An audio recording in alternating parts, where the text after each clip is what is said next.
سيدات والسادة، نرحب بحضراتكم وإلى حضراتكم أهم ما ورد إلينا من أنباء.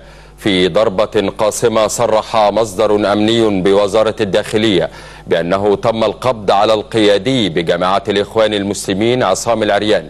وقال المصدر إنه تم القبض عليه في القاهرة الجديدة، وذلك بالتنسيق والتعاون بين الأمن الوطني والأمن العام. وحول هذا الموضوع ينضم إلينا هاتفيا من وزارة الداخلية الزميل محمد علوي.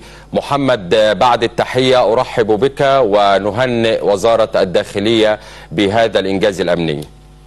بشير تحياتي إليك وللمشاهد الكريم. وبالفعل يعني ضربة أمنية قاسمة ل يعني العناصر والقيادات الإخوانية، قبض على القيادي الإخواني عصام العريان، وننفرد بالتفاصيل. بشير تحديدا تم إلقاء القبض عليه بالتجمع الخامس، كان بصحبة أحد الأفراد بالقاهرة الجديدة. تم إلقاء القبض عليه الحقيقة بعد جهود مكثفة وتعاون مشترك بين جميع قطاعات وزارة الداخلية، قطاع الأمن الوطني والمعلومات الهامة بخصوص تواجد عصام العريان، وأيضا رجال البحث الجنائي بالقاهرة وقطاع الأمن المركزي ورجال العمليات الخاصة. الحقيقة كان في اليوم يعني توفيق وتناغم من جميع قطاعات وزارة الداخلية.